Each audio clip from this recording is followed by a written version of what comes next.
여러분 안녕하세요. 오후의 경제수다 김혜연입니다. 한 주의 중반 수요일장입니다. 간밤의 뉴욕 증시부터 살펴보도록 하겠습니다. 뉴욕 증시 엔비디아가 극적인 폭등을 보여주면서 혼조세로 장을 마감했는데요. 엔비디아가 6.76% 상승하면서 전일의 낙폭만큼을 회복해냈습니다. 아무래도 저가 매수세가 좀 유입이 되면서 다시 한번 주가를 좀 회복해내는 흐름 보여줬는데요. 덕분에 대형 기술주들 역시 하락세에서 좀 벗어나는 흐름 볼 수 있었습니다. 애플과 마이크로소프트, 아마존과 같은 종목들도 동반 상승하는 흐름 보였습니다. 하지만 연준 위원들의 매파적인 발언은 조금은 부담이 됐습니다. 미셸 보우만 이사는 대표적인 매파적 이사죠. 아직 기준금리를 내릴 시기가 아니다라고 강조하는 발언이 나오게 되면서 조금 부담이 되기는 했지만 그래도 미증시 혼조세로 장을 마감을 했습니다. 그러면서 우리 증시 코스피 지수는 오늘 하락 출발하는 흐름을 보여줬습니다. 하지만 외인의 순매수 전환에 현재는 상승폭 키워나가고 있는데요. 2770선 회복하면서 현재는 2789포인트 거래되고 있습니다. 업종별로 살펴보자면 현재 코스피 지수에서 상승하고 있는 업종은 의료 정밀 업종과 전기전자, 보험 업종 순으로 상승 흐름 보여주고 있습니다. 코스닥 지수는 오늘 코스피 지수와 다르게 상승하며 출발을 했습니다. 하지만 현재까지 흘러오면서 이 등락을 좀 거듭하는 모습 볼 수가 있었는데요. 그래도 아직까지는 842포인트 지나면서 상승 흐름 보여주고 있다는 점 주목해 볼 만한 점인 것 같습니다. 코스닥 지수 상승 업종으로는 디지털 콘텐츠, IT 부품, 비금속 업종 순으로 상승 흐름 보여주고 있습니다. 오늘 장 마감까지 저희 오스타와 함께 끝까지 지켜봐 주시고요. 오늘 시장의 특징적인 전략의 방향들 오스타와 함께 짚어나가 보셨으면 좋겠습니다. 오늘 오스타는 편지일 기자의 이모저모 이슈를 모아보는 모이슈 시간 준비되어 있고요. 세종대 경영학부 김대중 교수님과 함께하는 이슈 경제 시간도 준비되어 있습니다. 또 오늘 장 마감 전 짚어보는 주식시장의 특징적인 흐름 분석도 준비되어 있으니 끝까지 함께해 주시기 바랍니다. 아울러 본 방송에서 제공하는 정보는 투자 판단을 위한 조언일 뿐 주식의 가치의 상승이나 하락에 대해서는 보장하지 않는다는 점 기억해 주시기 바랍니다.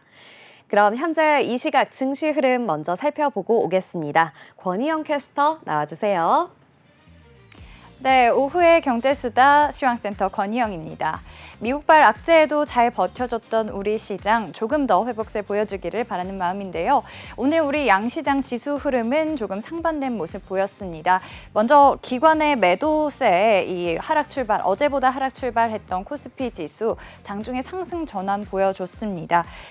외국인과 이 개인의 매수세에 힘입어서 반도체 종목으로 상승폭을 키워가면서 어제보다 0.54% 오른 2790선을 방금 터치했었습니다. 지금은 2789선, 9포인트 선 지나고 있습니다. 반면에 코스닥 지수는 장중에 하락 반전을 보여줬다가 다시금 일어서는 모습입니다. 0.07%를 회복하면서 842포인트 선을 지나고 있는 모습입니다. 다음은 수급 상황도 살펴보도록 하겠습니다. 이 코스피의 상승 전환은 기관의 매도세 폭 확대에도 불구하고 외국인이 이 매도에서 매수로 전환해주면서 이 힘을 좀 받았습니다. 개인과 기관의 매도 우위 양상에도 외국인이 홀로 4억 4,177억 원을 담아내는 모습 보이면서 지수에 힘을 실어주는 모습 보였습니다. 다음은 코스닥 수급도 보도록 하겠습니다. 코스닥은 조금 다른 모습인데요. 개인이 홀로 1,402억 원을 담아내는 모습이었고 기관과 외국인이 지금 매도 우위의 양상 보이면서 지수의 하방 압력을 조금 주는 모습 보이고 있습니다. 다음은 시가총액 상위 종목 살펴보도록 하겠습니다. 먼저 1위부터 5위까지 코스피부터 보겠습니다. 오늘 SK하이닉스 흐름 아주 좋았습니다. 엔비디아가 3거래일 만에 급등 보여주면서 오늘 5.33% 오른 23만 7천 원 선 지나가고 있고요. 그리고 삼성전자도 오전에 이 웨이퍼 결함에 대한 이 루머에 반박 기사를 내면서 역시나 2거래일 연속 0.5% 상승세 보여주고 있습니다. 다음은 6위부터 10위까지도 살펴보겠습니다. 오늘 앞서 현대차와 기아차, 완성차 종목들도 좋은 흐름 보여주고 있고요. 그리고 KB금융, 상승세 보여주고 있었는데 지금 장중 보합으로 전환한 모습 보여주고 있습니다. 다음은 코스닥 상위 종목도 1위부터 5위 먼저 살펴보겠습니다. 코스닥은 오늘 리비안의 급등에 이 에코프로와 에코프로 BM의 상승세를 기대한 분들 좀 계셨을 것 같은데요. 출발은 상승으로 했으나 조금 빠지는 모습 보이고 있습니다. 전반적으로 이 파란불을 띠고 있는 가운데 오늘 HLB의 이 하락 흐름도 좀 두드러지는 모습입니다. FDA 승인 이슈 이후에 한 달 만에 7만 원 선을 회복했었는데 오늘 상승분 그대로 반납하면서 10% 넘게 빠지는 모습 보이고 있습니다. 다음 6위부터 10위까지도 보겠습니다. 전반적인 이 코스닥 시총 상위 종목의 약세 속에 오늘 클래시스 소폭의 상승 흐름 보여줬었는데 장 후반 들어 하락 전환하면서 역시나 오늘 좀 빠지는 모습이 많이 보이는 코스닥 흐름입니다. 이렇게 오늘 코스닥 이 시총 상위 종목까지 짚어봤고요. 리비안의 급등의 특징주들이 조금 나올 것 같습니다. 이어지는 저희 오후의 경제수다 프로그램에서 확인해 보시면 좋겠고요. 남은 이 거래일도 어떤 종목들이, 어떤 이슈들이 어떤 종목에 영향 미칠지 끝까지 저희 방송과 함께 하시면서 체크해 보시길 바랍니다. 지금까지 시황센터였습니다. 네, 잘 들어봤습니다. 우리 양시장 조금은 엇갈린 모양새로 흘러나가고 있는데요. 코스피 지수는 그래도 상승 흐름을 좀 이어받아서 우리 반도체 대장주 중심으로 상승하는 흐름 보여주고 있습니다. 코스닥 지수는 아쉽게도 오늘 시총 상위 종목 10개 종목들이 전부 하락세 보여주고 있는데요. 그래도 계속해서 장 마감까지 조금은 상승 탄력 붙어 나갈 수 있는 이슈들 계속 찾아보셨으면 좋겠습니다. 자, 그렇다면 저희는 다음 코너로 넘어가 보도록 하겠습니다. 편지일 기자와 함께 다양한 이슈를 모아보는 시간이죠. 모이슈 시간 준비되어 있습니다. 오늘도 함께해 주실 편지일 기자 나와주셨습니다. 안녕하세요. 네, 안녕하세요. 네, 그럼 첫 번째 이슈부터 만나보겠습니다. 세계 각국이 반도체, 전기차, 신재생 에너지 등 첨단 기술의 승기를 놓치지 않기 위해서 소리 없는 전쟁을 펼치고 있습니다. 자, 이런 상황 속에서 반도체 시설 투자에 세제 혜택을 주는 이른바 K-칩스법이 지난 국회에서 여야의 정쟁 속에 좀 표류되다가 결국 21대 국회가 마무리가 되었죠. 그런데 이번에는 야당인 더불어민주당이 더 강력한 반도체 특별법을 1호 법안으로 발의했다라는 소식이 있는데요. 자세한 내용을 좀 들려주시죠. 네, 더불어민주당이 25일 반도체 산업에 100조 원 규모의 정책 금융을 지원하는 야당표 K-칩스법을 공개했습니다. 네. 법안에는 올해 일몰 예정인 세액공제 기한을 10년 뒤인 2034년까지 연장하고 공제 비율을 지금보다 10%포인트 상향하는 내용도 담았습니다. 이렇게 되면 반도체 세액공제 기한을 6년 더 연장하는 정부 여당의 K-칩스법보다 훨씬 더 강화된 법안을 여당이 추진하는 셈입니다. 더불어민주당 김태년 의원은 반도체 연구개발 세액공제율을 최대 50%까지 올리고 반도체 기술에 대한 통합투자 세액공제율을 대기업 25%, 중소기업 35%로 각각 10%포인트씩 상향하는 내용을 담은 반도체 특별법을 22대 국회 1호 법안으로 발의한다는 예정을 밝혔습니다. 네, 그렇군요. 이전에 있었던 이 K-칩스법 이것도 통과되지 못했는데 더 강력한 법이라고 하니까 앞으로 이 법안이 어떻게 될지 더 궁금해지는데요. 그렇다면 이번 특별법의 주요 내용은 어떻게 될까요? 네, 이번 특별법에는 세액 공제율 상향 외에도 여러 가지 내용이 포함되어 있습니다. 먼저 반도체 산업의 기반 시설 조성에 대한 정부 책임 의무화 방안이 있습니다. 전력, 용수, 도로 등의 시설을 정부가 책임지고 조성하도록 하는 것입니다. 또한 신재생 에너지 설비 공급 및 설치 비용 지원 방안도 포함이 되어 있는데요. 반도체 특구에는 예비 타당성 조사 면제 또는 우선 선정권을 주고 인허가를 신속하게 처리하도록 하는 특례도 명시되어 있습니다. 네, 정말 다양한 특별법의 내용들이 있는 것 같은데요. 아무래도 우리 경제 중심축인 이 반도체 산업에 조금 더 힘을 실어주자라는 이야기인 것 같습니다. 그렇다면 이 특별법에 따른 기대 효과는 또 어떤 것들을 볼 수 있을까요? 네, 이번 법안을 통해 국내 반도체 산업의 경쟁력을 높일 수 있을 것으로 보고 있습니다. 특히 올해 말 일몰되는 반도체 산업 세액공제 기간을 10년 연장해 기업들이 안정적으로 투자를 이어갈 수 있게 될 것으로 것으로 보고 있습니다. 또한 국가반도체위원회를 신설해서 정부와 기업, 학계가 함께 반도체 산업 전략을 수립할 수 있게 됩니다. 이것을 통해 지난 21대 국회에서 임기 만료로 폐기된 KHC법을 되살리는 효과도 있을 것으로 보고 있습니다. 아, 그렇군요. 아무래도 이 관련 산업 종사자들이나 또 기업들에게는 좋은 방향으로 가는 법안이 아닐까라고 생각이 되는데요. 이번 법안 발의에 대해서 반응은 좀 어떻게 나오고 있을까요? 네, 정부는 정부 기조와 대체로 일치한다면서 공제 비율에 대해서는 세수와 연계 검토가 필요하다는 입장입니다. 기획재정부 관계자는 반도체 지원이 필요하다는 방향성은 정부 입장과 비슷하지만 법안이 설정한 세액 공제율이 그대로 확정이 된다면 세수 감소폭이 클 것이라며 향후 국회 논의 과정에서 정부 입장을 밝히게 될 것이라고도 말했습니다. 네, 정말 이 세제안에 대해서도 봐야 하고 또 기업들이 조금 더 좋은 방향으로 갈 수 있도록 해야 하고 법안 하나를 만들어내는데 정말 다각도로 다양한 분석과 준비가 필요한 것 같습니다. 앞으로 조금 더 좋은 방향으로 잘 이끌어지기를 바라보겠습니다. 그렇다면 저희는 다음 이슈 만나보도록 하겠습니다. 국내 취업자 중 외국인 근로자가 차지하는 비중은 3% 수준이라고 합니다. 하지만 이 산업재해 사고 사망자 비중은요, 11%에 달한다고 하는데요. 최근 경기 화성시의 아리셀 공장 화재로 18명의 외국인 근로자가 사망하는 사고가 일어났습니다. 그러면서 이들에 대한 산업 안전 교육과 또 관리를 강화해야 한다라는 목소리들이 좀 커지고 있는데요. 이 사고에 대해서 좀 설명해 주시죠. 네, 지난 24일 경기 화성시의 1차 전지 제조업체 아리셀 공장에서 화재가 발생해 근로자 23명이 사망했습니다. 이 중 18명은 외국인 근로자였는데요.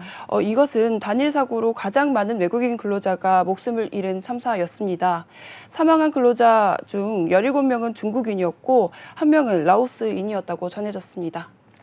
네, 언젠가부터 이 우리나라의 공장 단지 또 산업 단지에 외국인 근로자들의 비중이 굉장히 커지게 됐는데요. 이런 안타까운 사고로 인해서 또 정말 많은 분들이 목숨을 잃게 되었다니까 참 마음이 좋지 않습니다.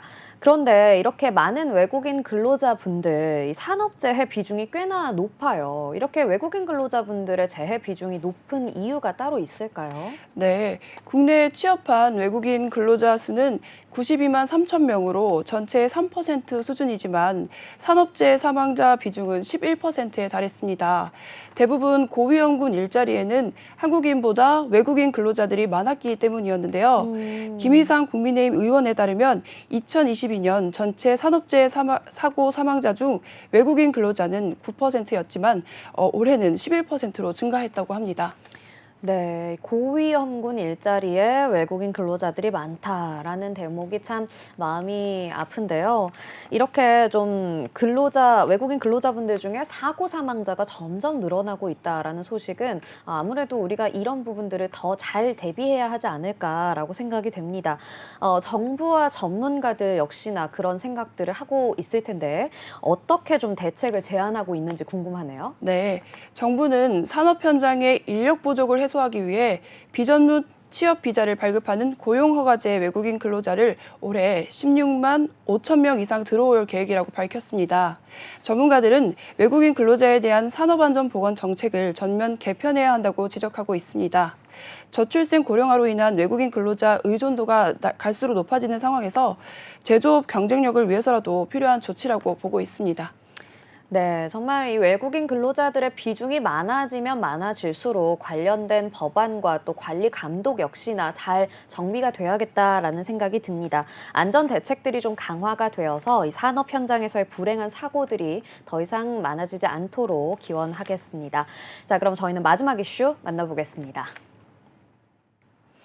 최근 알리와 테무 등 중국 이커머스의 사기성 광고가 문제되고 있다고 하는데요. 정말 많이들 이용하고 계시죠. 그런데 광고에 사기성 내용들이 너무 많이 들어가 있다라는 문제 제기가 되고 있습니다. 어떤 내용들일까요?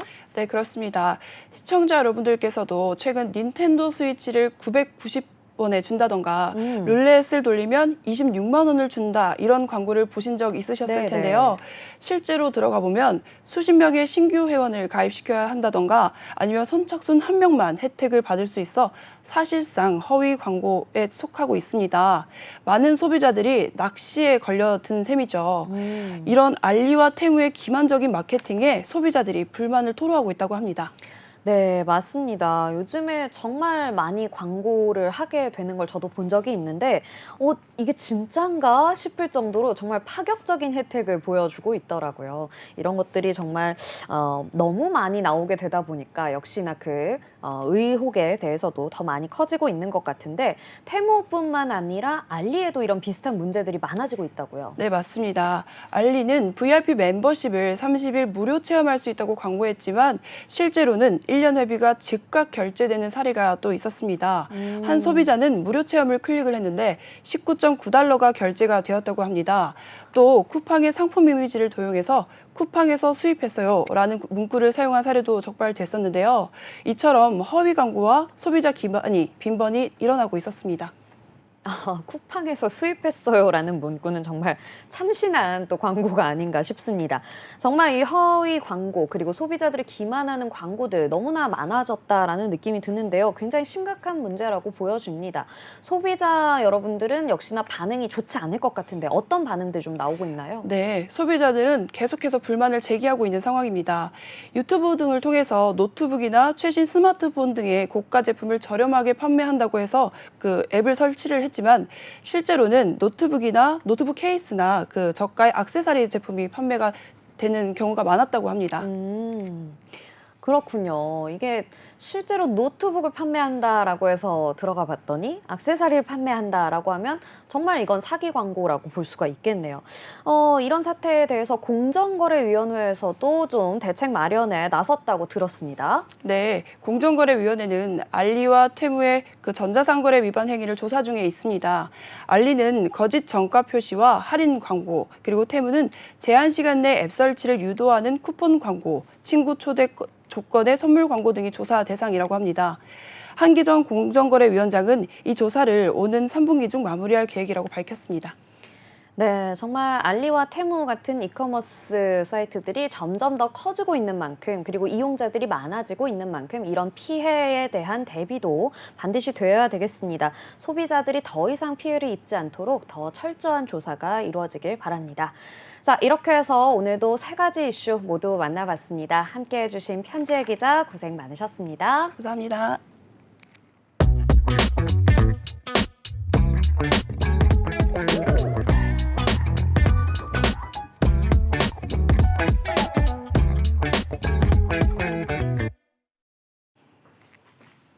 네, 오늘은 또 국내 증시 어떤 흐름들 가져갈지 우리 증시 시장을 또 어떤 이슈들이 뜨겁게 달굴지 궁금해지는데요.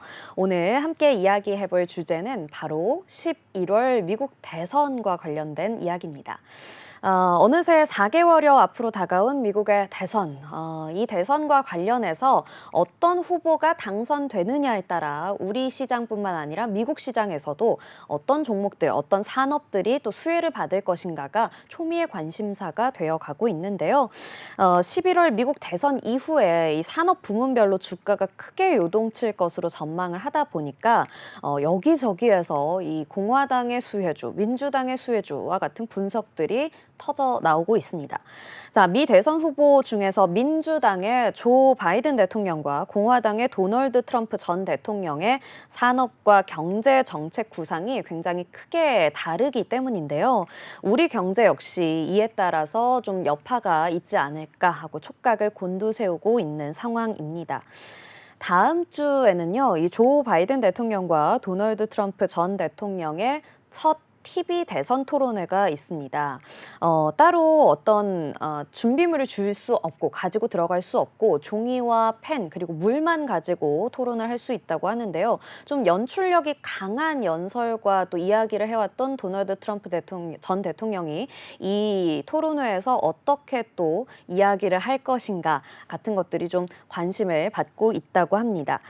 자, 이렇게 첫 TV 대선 토론회까지 앞두고 블룸버그 통신에서는 대통령은 올해 대선 결과에 따른 수혜주를 분석한 내용들을 내놓았는데요. 이 중에 몇 가지를 좀 소개해 드리려고 합니다. 민주당은 지금 수출 확대를 위해서 다양한 산업들을 좀 육성하려고 하고 있는데요. 우선 이 민주당의 바이든 대통령이 재선에 성공하게 될 경우 청정 에너지와 관련된 전기차, 그리고 전기차 충전 인프라, 거기에 배터리 업체들까지도 좀 수혜를 입을 것으로 전망하고 있습니다. 중국의 덤핑 수출로 고전한 이 태양광과 관련된 업체들에도 주목을 해볼 만한 내용들이 있는데요. 미국 내에서는 사실 얼마 전 이 조 바이든 대통령이 이야기했던 대마초, 즉 마리화나를 저위험 약물로 분류하려는 기조에 따라서 이와 관련된 업종들도 조금 수혜를 입을 것이다라고 보고 있습니다. 다만 은행주는 조금 악재를 맞을 수도 있겠다라는 분석들도 이어져 나오고 있는 상황입니다. 자, 이와 반대로 이 공화당의 도널드 트럼프 전 대통령이 재선에 성공할 경우에는요, 이런 시나리오를 좀 써볼 수 있다고 합니다. 석유와 천연가스, 그리고 전통 에너지 업체들을 좀 주목해봐야 할 것 같다라고 이야기를 했는데요. 또 이 도널드 트럼프 전 대통령 하면 떠올리는 분들이 많이 계실 겁니다. 가상화폐 이야기 해볼 수 있겠죠. 가상화폐와 관련해서도 좀 주목해 보셔야 한다라는 의견들이 나오고 있는데요. 아무래도 이 도널드 트럼프 전 대통령은 암호화폐 규제 환경 개선을 좀 지속적으로 강조해왔었기 때문에 만약 재선에 성공하게 된다면 또 공화당이 암호화폐를 좀 의미 있는 자금 조달원으로 보고 있기 때문에 이 부분에 대한 규제들과 또 혜택들이 좀 나오지 않을까라고 보고 있는 겁니다. 그렇다면 이 트럼프 전 대통령이 또 주목하고 있는 부분 중에 하나는 바로 바이드노믹스의 핵심인 인플레이션 감축법, 이른바 IRA의 폐지인데요. 트럼프 전 대통령은 내가 재선을 하게 되면 이 IRA를 폐지하겠다라고 공언한 상황입니다. IRA는 북미에서 이 최종 조립된 전기차에 세제 혜택을 지급하는 법안이죠. 업계는 이미 이 법안 자체가 굉장히 상당 부분 진행되어 있는 상황이기 때문에 이것을 완전히 폐기하긴 좀 어려울 것이다. 하지만 보조금과 관련된 내용들, 세제 혜택과 관련된 내용들이 조금 수정될 수 있을 것이다라고 전망을 하고 있습니다. 결국 이렇게 되면 보조금을 받기 위해서 이 미국의 전기차 배터리 공장을 추진하고 있는 국내 기업들의 피해가 불가피한 상황이 될 수밖에 없겠죠. 특히 지난해죠. 국내 증시를 좀 주도했었던 2차 전지주의 랠리는요. 결국 이 IRA의 수혜주라는 점이 좀 부각이 되면서 시작됐고 또 부상했었던 내용이기 때문에 2차 전지 업종 주가가 가장 큰 타격을 입지 않을까라고 보고 있습니다. 하지만 이렇게 다양한 시나리오들이 있는 와중에서도요, 우리 시장에서 크게 너무나 걱정하지 않아도 된다라는 의견들도 나오고 있습니다. 즉, 미국 대선 결과가 국내 증시에 미치는 영향은 좀 제한적일 수 있다라는 의견들인데요.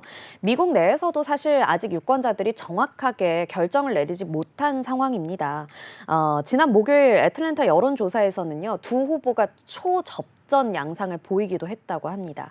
그러면서 이렇게 아직 우리 증시에 너무 많은 영향을 미치진 않을 것이다라는 시각들과 함께 키움증권에서는 이런 이야기를 내놓았습니다. 미국을 비롯한 전 세계는 트럼프와 바이든을 대통령으로 이미 겪어봤었고 어떤 정책을 추진할 것인지 두 후보 모두 예측이 가능하다라면서 결과에 따라서 관련 수혜 업종과 또 피해 업종의 주가 움직임은 제한적일 것이다라고 이야기를 했습니다. 또 공약과 관련된 주가 움직임이 단기적으로 좀 그칠 것이다라는 점에서도 수혜주 매수 전략을 세우실 때 너무 이 테마성 종목에 급하게 들어가고 또 급하게 빠지고 이렇게 하기보다는 좀 신중하게 전략을 세우자라는 이야기하고 있습니다. 바이든이나 트럼프가 당선이 되더라도 이 수혜주들의 큰 움직임은 없을 것이다 라고 이야기가 나오고 있는 가운데 미국 대선과 관련해서 투자 전략 세우실 때 투자자 여러분들께서는 이 추이를 잘 지켜보시면서 신중하게 투자해 나가셨으면 좋겠습니다. 자, 이렇게 저희는 약 4개월여 앞으로 4개월여 앞으로 앞서둔 이 미국의 대선을 앞두고 함께 이야기 나눠봤습니다. 우리 시장에 어떤 영향이 있을지 계속해서 지켜봐 주시기 바라고요. 이제 저희는 우리 시장에서 어떤 종목들이 좀 흐름 받고 있는지 이 시각 특징주 탑5 보고 오도록 하겠습니다. 시황센터 나와주세요. 네, 오늘 증시의 인상적인 흐름을 가져가고 있는 종목을 알아보는 시간, 이 시각 특징주 시간입니다. 오늘 시장에서 특징적 흐름 보인 5개 종목을 알아볼 텐데요. 먼저 5위부터 시작하겠습니다. 5위입니다. 클래시스가 차지했는데요. 어제 전문 의료기기 업체인 이루다와 합병을 추진한다는 소식에 상승 기대감이 일었습니다. 그리고 오늘 오전 합병 비율을 발표했는데요.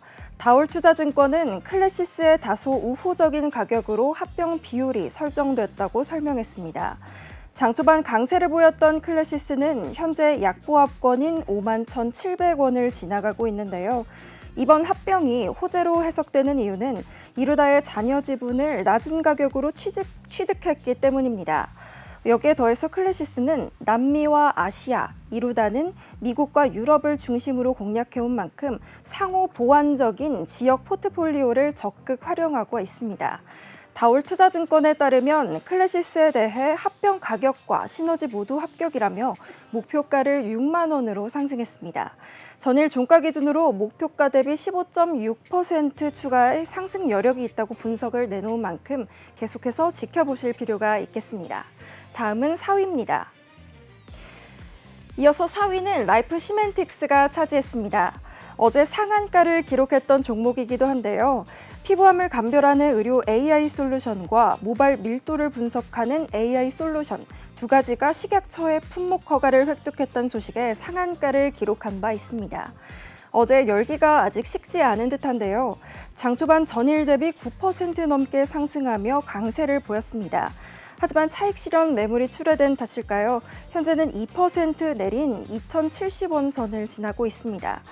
이 최첨단 과학기술의 혁신은 인공지능, 즉 AI 기술이 주도하고 있다고 해도 과언이 아닌데요. 라이프 시멘틱스는 연구 성과 입증으로 매출 성장을 이룬 기업들처럼 품목 허가를 비롯해서 실증을 통한 경쟁력 입증 등 의료 AI가 상용화되기까지의 단계들을 빠르게 밟아나가고 있습니다. 이를 통해 그간 저평가되었던 기업 가치 재조명도 함께 기대해 보시면 좋겠습니다. 이어서 3위 살펴보겠습니다. 네, 데브시스터즈가 자리했습니다. 오늘 상한가를 기록했는데요. 장 초반부터 급등세를 보이면서 어제에 이어 또 한 번 52주 신고가를 달성했습니다. 현재는 76,300원 선을 지나고 있는데요. 오늘 쿠키런, 모험의탑을 글로벌 시장에 공식 출시한다는 소식에 강세를 보였습니다. 쿠키런 모험의탑은 이용자 간 실시간 협력과 생동감 있는 직접 조작 전투 경험을 결합한 캐주얼 협동 액션 게임인데요. 출시 하루 전인 어제 오후 사전 다운로드를 시작해 한국과 미국, 캐나다, 미국 애플 스토어까지 게임 인기 순위 1위에 등극했습니다. 신한투자증권에 따르면 데브시스터즈는 한국에서 모바일 캐주얼 게임을 가장 잘 만드는 회사로 IP 파워 및 개발 역량을 증명할 전망이라고 내세우며 목표가를 88,000원으로 올린다는 긍정적 전망을 내놓기도 했습니다. 다음 이어서 2위 찾아보겠습니다. 네, 2위는 에스코넥이 차지했습니다. 휴대폰 내외장재 금속 제품을 제조하고 있는 판매 업체인데요. 지난 24일 매우 안타까운 소식이 있었죠. 무려 30명의 사상자를 발생한 화성 아리셀 배터리 공장 화재 사고인데요. 에스코넥은 이 리튬 1차 전지 제조기업인 아리셀의 지분 96%를 보유한 모기업입니다.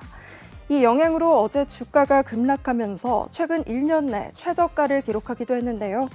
오늘 역시 장 초반 52주 신저가를 기록하면서 좋지 않은 흐름을 보였습니다. 현재는 조금이나마 회복해서 2% 이상 오른 1,454원 선 지나가고 있습니다. 다음은 대망의 1위 살펴보겠습니다. 1위는 대원전선이 차지했습니다. 전력 및 통신 케이블을 제조하고 판매하는 업체인데요. 주요 고객사로는 KT, 한국전력, 기아, 현대차 등이 있습니다. 한국전력에는 전력 케이블 케이블을 공급하고 있고 현대차와 기아에는 모빌리티 내부에 들어가는 전선을 공급하고 있는데요. 이 대원전선이 미국 수출을 추진하고 있다는 소식이 알려지면서 장 초반부터 20% 이상 급등세를 보였습니다. 현재는 20% 오른 4,270원 선에 거래되고 있는데요. 신영증권 연구원에 따르면 대원전선은 현재 미국의 여러 전력청에 샘플을 제공한 상태로 테스트가 진행 중인 것으로 파악된다며 대원전선 규모가 큰 LS전선, 대한전선 등이 미국 수주로 최대 생산량에 도달하고 있는 만큼 대원전선까지 수혜가 이어질 가능성이 높다라고 설명했습니다. 지금까지 1위부터 5위 특징주 살펴봤습니다. 이 시각 특징주였습니다. 네, 이 시각 특징주 탑5까지 함께 보고 오셨습니다. 오늘의 특징주 탑1은 대원전선, 전선 관련주였네요. 역시나 계속해서 좋은 흐름 보여줬던 전선 관련주 계속해서 여러분이 또 지켜보셨으면 좋겠다라는 생각이 듭니다. 자, 그와 함께 우리 시장은 이제 마감을 했습니다. 코스피 지수와 코스닥 지수, 오늘 양시장 시작할 때는 서로 좀 희비가 엇갈린 채로 시작을 했는데요. 현재는 함께 웃으면서 끝나는 모습 보입니다. 코스피 지수 역시 빨간불 켜면서 마무리했는데요. 2,792포인트에서 마감을 했습니다. 코스닥 지수 역시 빨갛게 마무리했습니다. 842포인트에서 마감을 해주었습니다. 두 시장 모두 다 그래도 좀 수급이 안정적으로 들어온 것 같은데요. 코스피 지수는 외국인의 수급이 4천억 원 이상 들어왔습니다. 그리고 코스닥 지수에서는 개인의 수급이 조금 들어왔었네요. 그러면서 오늘의 시장, 두 시장 모두 다 빨갛게 상승하며 좋은 흐름으로 마무리를 해주었습니다. 자, 이렇게 오늘 시장 마감까지 살펴봤고요. 그렇다면 저희는 다음 이슈로 또 넘어가 보도록 하겠습니다. 최근 뉴욕 증시 이 엔비디아에 울고 웃었습니다. 정말 혼조세 양상 강하게 보여줬는데요. 어제는 연일 급락세를 보였던 이 엔비디아가 급등하는 흐름 보이면서 나스닥 증시도 좀 끌어올려주는 모습을 보였습니다. 강달러 현상 계속되고 있고 또 기술주의 랠리까지 이어져 오고 있는 상황에서 연준의 금리 인상 시사 발언까지 나왔습니다. 그러면서 우리 시장 이 하반기 전망이 더욱더 불투명해진 것이 아닌가라는 의견들 도 나오고 있는 상황인데요. 이 미국의 혼조세와 곧 앞두고 있는 미국 대선 그리고 우리 시장의 흐름들 함께 진단해 볼 세종대 경영학과 김대중 교수님 나와주셨습니다. 교수님 안녕하세요. 안녕하십니까. 네, 교수님 반갑습니다. 최근 미국 경제 흐름이 좀 심상치 않습니다. 이 엔비디아의 급등락, 급하락, 그리고 다시 또 급등락뿐만 아니라 정말 다양한 지수 견인의 여러 가지 좀 이유들이 보이고 있는데요. 앞으로 미증시의 흐름, 그리고 엔비디아 위주의 랠리 흐름들이 좀 계속 지속이 될까요? 어떻게 보시나요? 저는 아마 이제 엔비디아는 계속 성장할 것이라고 저는 그렇게 봅니다. 네. 지금 현재 미국의 시가총액 순위를 본다면 마이크로소프트, 애플, 엔비디아인데 이 세 개가 똑같이 3조 달러를 넘었습니다. 네. 우리 원화로 계산하면 한 4,500조 원 정도 되는데 불과 차이가 뭐 한 1,000억 정도밖에 안 납니다. 한 3일 전에는 엔비디아가 사상 최초로 시가총액 1위에 달성했다가 딱 하루 만에 뭐 3%를 연이어서 내리게 되면서 좀 내려왔었는데 어제 다시 뭐 한 6.5% 정도 급등을 또 했습니다. 저는 이제 항상 주식 투자를 할 때 그 사람들에게 그렇게 권합니다. 내가 어떤 주식을 사야 될지 잘 모르겠으면 시가총액 1등을 사면 된다. 네. 그렇게 얘기했고 한국에서는 삼성전자가 압도적인 시가총액 500조 원이고 미국에서는 마이크로소프트, 애플, 엔비디아 순으로 3조 달러, 우리 원화로 4,500조 원을 달성했고요. 엔비디아가 이제 급락을 하면서 막 국민들이 가장 많이 산 게 테슬라보다 더 많이 샀습니다. 요즘은. 엔비디아는 상장한 이후에 지금까지 6,000배 정도 올랐습니다. 네. 그러니까 우리가 상상할 수 없을 정도로 한 60만 %다. 그러니까 한 6,000배 정도 올랐는데요. 미국의 주식은 이와 같이 한 수천 배 정도 오릅니다. 애플과 마이크로소프트가 상장을 1980년도에 했는데 지금까지 한 4,500배 정도 올랐습니다. 이 엔비디아는 2010년경 정도에 이제 상장을 했는데 지금까지 6,000배 정도 올랐다고 하니까 정말 엄청난 수익률이다. 네. 이번에 엔비디아가 2001년도에 4개로 액면 분할을 했었고 지난주에 10배로 이제 액면 분할을 했습니다. 그러니까 지금 현재 엔비디아의 주식 수는 250억 주 정도 됩니다. 우리의 삼성전자가 주식 수가 한 50억 주 정도 되고 이렇게 250억 주로 액면 분할을 하게 되면서 엔비디아 한 15만 원 정도면 한 주를 살 수 있습니다. 네. 이와 같이 많은 사람들이 엔비디아를 살 수 있게 만든 것이 이제 엔비디아의 전략이고 액면 분할인데 엔비디아는 저는 앞으로 계속 좀 독주할 것이다. 아, 네네. 미국의 포버스지가 앞으로 엔비디아는 현재보다도 한 10배 정도 더 오를 것이다. 이렇게 예측을 한 적이 있습니다. 그렇군요. 왜냐하면 4차 산업혁명에서 가장 초기에 우리가 삼성전자가 반도체로 성장하면서 우리나라 1등이 되었는데 네. 앞으로 모든 반도체의 인공지능의 핵심 산업이 HBM 반도체를 포함해서 엔비디아의 반도체입니다. 그렇다 그러면 엔비디아는 영업이익률이 65%입니다. 무려 10,000원을 팔면 6,500원이 남을 정도로 압도적인 수익률을 가지고 있고 본인들은 전부 다 설계만 합니다. 공장 시설이 없습니다. 네. 생산을 해주는 것은 대만의 TSMC가 하고 이렇게 미국의 애플, 마이크로소프트, 엔비디아가 성장을 할 수 있는 이유는 워낙에 많은 자금이 있기 때문에 세계적인 기업을 계속 사들이게 됩니다. 엔비디아는 인공지능과 관련된 이스라엘 기업을 계속 사들이고 있습니다. 우리가 잘 알다시피 유튜브를 사들인 것은 구글입니다. 네. 그다음에 뭐 링크트인이나 블리자드를 구입한 것은 마이크로소프트입니다. 미국의 빅테크 기업들은 막대한 자본력이 있기 때문에 우량한 기업을 계속 사들이고 있습니다. 그래서 인공지능의 핵심적인 기업을 엔비디아가 계속 사들이고 있고 앞으로 모든 기업들이 인공지능을 도입하면 살아남을 수 있지만 인공지능을 도입하지 못하면 애플의 스마트폰이나 삼성전자의 스마트폰도 소멸될 것입니다. 바로 이런 이유 때문에 모든 기업들이 인공지능을 도입하고 있다. 그렇다 그러면 엔비디아는 계속 성장할 가능성이 높다. 네. 이렇게 또 말씀을 드리겠습니다. 네, 그렇군요. 결국에는 이 AI 인공지능 기술이 핵심 기술이 될 것이고 엔비디아는 계속해서 좀 성장할 가능성이 높다라고 이야기를 해주셨습니다. 그렇다면요. 이런 가운데 사실 이 미증시에서 또 중요한 것이 연준 이사들의 발언이지 않습니까? 아무래도 이 금리 인상 또 인하 시점이 언제인가에 대한 이야기들을 계속 우리가 나눌 수밖에 없는데 이 매파적 이사로 알려진 대표 연준 이사죠. 이 미셸 보우먼 이사가 이런 이야기를 했습니다. 아직 금리를 인하할 적절한 시기에 도달하지 못했다라고 이야기를 해서 마치 금리를 인상하는 것 같은 금리 인상 시사 발언이 나왔는데요. 연내 금리 인하 계획과는 좀 대비되는 발언이잖아요, 교수님. 앞으로 그렇다면 미국의 금리 전망 인하할까요? 아니면 인하를 한다면 언제쯤 인하하게 될까요? 저는 아마 이제 이번에 미국의 주택 가격이 네. 7.2% 올랐습니다. 이번 달에. 네. 그러니까 이제 뭐 미국은 전체 소득의 50에서 한 40%가 주거비로 냅니다.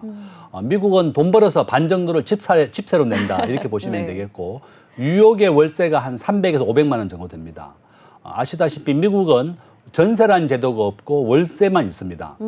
제가 금년 초에 미국에서 뭐 학교 때문에 갔다가 우리 한국 재미교포를 만났는데 네. 자기 교보가 한 1억 정도 됩니다. 우리나라 한 네. 7만 불 정도 되니까 이제 본인이 월세로 한 300만 원 정도 내더라고요. 그러니까 어이구. 뉴욕이 아주 후진 지역에 있었는데 브롱크스라고 하는 할렘가에 있었는데 월세가 300만 원이었습니다. 네. 자기 급여의 반 정도를 미국의 월세로 내고 있고 이렇게 미국의 뉴욕이나 미국의 집값이 7% 급등하게 되니까 미국이 당초로 목표하고 있던 전체적인 물가는 3.1%입니다. 네. 그렇지만 이렇게 집세가 아직 7%라 급등하기 때문에 기준금리를 올려야 되는 게 아니냐 이렇게 의견을 냈지만 전반적으로는 미국의 기준금리는 금년 9월경에 저는 0.25% 내릴 것이라고 보고 있습니다. 네. 미국의 이코노미스트의 약 70%가 0.25% 내리는 것을 찬성하고 있고 미국이 기준금리를 내리게 되는 가장 큰 이유는 물가 안정입니다. 우리가 코로나 시대에는 미국의 물가가 9% 정도 됐지만 지금은 3.1%로 많이 낮아졌습니다. 올 연말과 내년에 목표로 하고 있는 미 연준의 물가 목표는 2%입니다. 그러면 당초 미국 연준이 목표로 했던 2%에 거의 근접한 3.1에서 3.4% 나왔습니다. 그렇다면 미국의 연준은 저는 9월경에 좀 인하하는 것은 거의 확실하다. 이미 네. 유럽과 캐나다 전 세계가 기준금리를 내리고 있습니다. 그러면 이제 우리나라도 저는 아마 하반기에 내리게 될 것이다. 네. 미국과 동조화 현상이 대인 게 바로 우리나라고 미국과 함께 하고 있습니다. 지금 현재 미국과 한국이 기준금리가 역전되어서 미국이 5.5%, 한국은 3.5%이지만 미국이 기준금리를 인하하게 된다면 네. 계속 우리나라도 인하하게 될 것이고 미국의 연방준비원이 목표로 하고 있는 기준금리 목표는 내년에는 올해가 원래 4.6이었습니다. 네. 금년 6월부터 기준금리를 한 3번 정도 내려서 올해는 4.6이 목표였다. 그렇지만 이제 내년에 목표로 하고 있는 기준금리 추세는 3.6%. 2026년에는 2.6까지 내리겠다는 게 미국의 연준의 목표입니다. 우리가 경제라고 하는 것은 장기적으로 계속 성장하고 발전하는 겁니다. 우리 삼성전자의 시가총액이나 우리 대한민국의 GDP는 계속 증가하고 늘어나고 있습니다. 이와 같이 미국과 한국이나 경제가 발전하기 위해서는 은행의 이자가 내려야 됩니다. 지난 50년 기준으로 미국의 기준금리는 90% 확률로 내렸습니다. 네. 미국의 기준금리는 가장 높았을 때가 1981년도인데 21%의 기준금리였습니다. 그 당시는 이제 카터 대통령이 이제 대통령 시절인데 이와 같이 미국의 물가가 15%, 20%가 되면서 기준금리를 20%까지 올렸다가 레이건이 집권한 이후에 기준금리를 내리기 시작했습니다. 그래서 결론은 미국의 기준금리는 90% 확률로 내린다. 이렇게 말씀을 드립니다. 굉장히 확정적으로 이야기를 해주셨습니다. 9월경에는 미국의 기준금리 인하될 것으로 전망한다라고 이야기를 해주셨고요. 우리 시장 역시 커플링 현상으로 계속해서 인하하지 않을까라는 이야기 해주셨습니다. 이렇게 좀 인하가 된다라는 밝은 전망 이야기 해주셨는데요. 사실 또 우리가 살펴봐야 하는 빅 이벤트가 있습니다. 바로 미국의 대선이죠. 대선 토론이 또 앞두고 있고요. 그리고 글로벌 경제 영향도 굉장히 관심사입니다.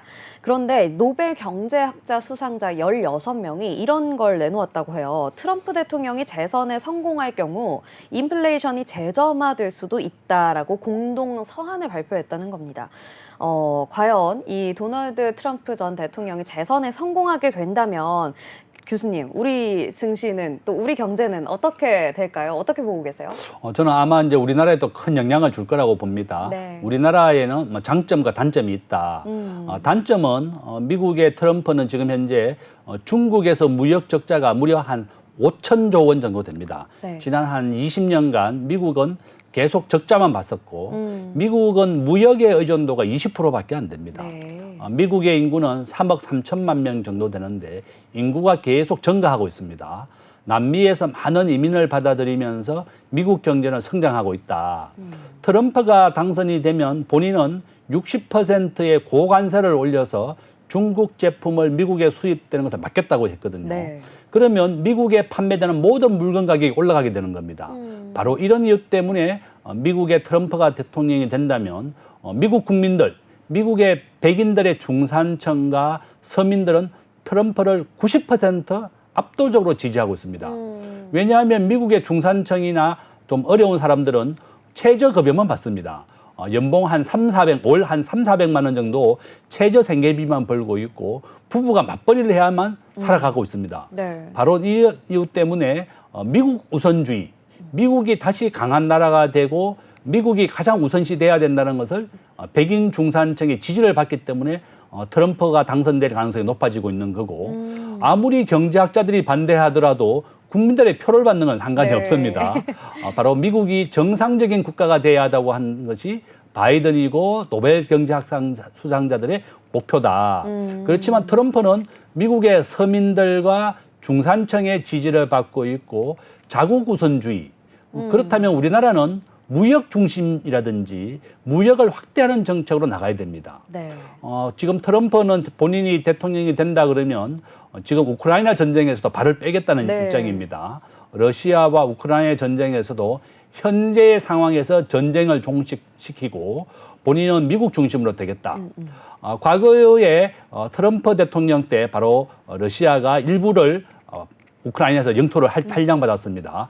본인이 침략을 해서 미국 우선주의이기 때문에 절대로 다른 나라의 전쟁에 개입하지 않는다. 네. 우리나라 주한미군 주둔 비용도 6배 올리겠다. 이렇게 해서 거의 100% 가까이 올렸습니다. 네. 이와 같이 지금 현재 트럼프는 2만 7천 명에 대한 미군을 왜 우리가 한국을 지켜주느냐 이런 얘기를 하면서 주한미군 철수 얘기도 하고 있지만 반대로 장점으로는 우리나라가 자체 핵무기를 만들 수 있는 기회가 온 겁니다. 지금 우리나라 전체 국민의 70%가 한국이 핵무기를 만들어야 된다고 지지하고 있고 트럼프는 스스로 한국이 스스로 지켜라. 그다음에 핵무기를 만들어야 된다는 그런 조건이 물어있고 있다. 네. 그래서 트럼프가 된다면 한국으로서는 장점과 단점이 있다. 또 우리가 무역을 확대한다 그러면 오히려 위기가 기회가 될 수도 있다. 이렇게 말씀을 드립니다.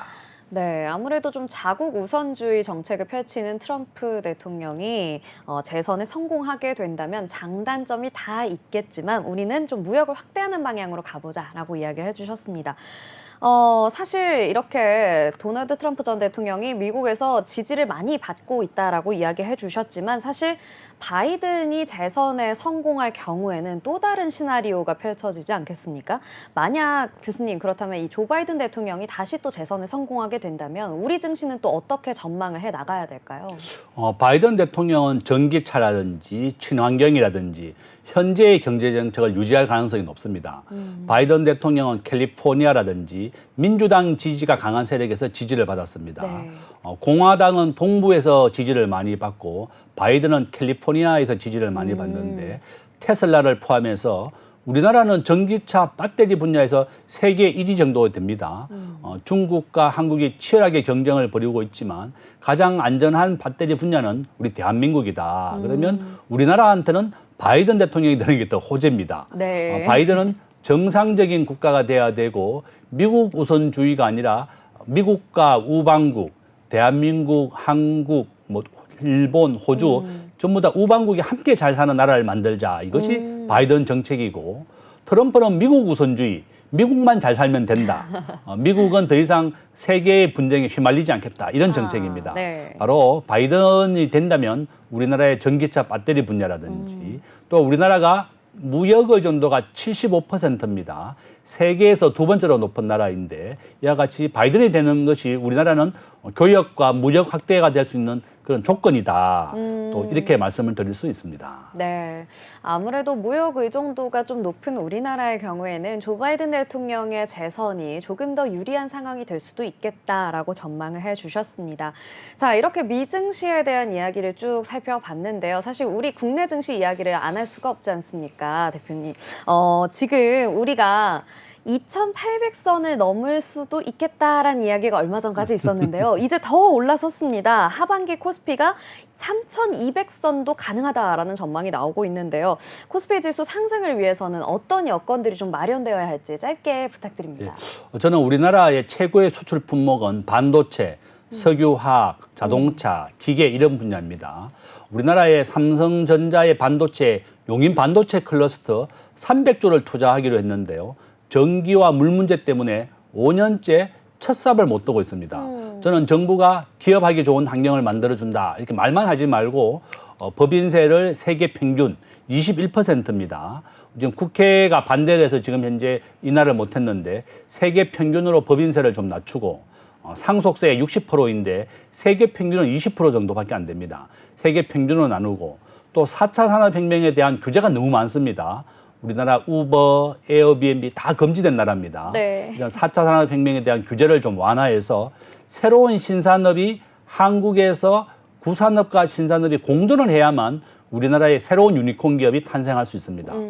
현재 우리나라의 유니콘 기업 23개인데요. 한국에서 워낙 규제가 많다 보니 새로운 이러한 신산업을 할 수가 없습니다.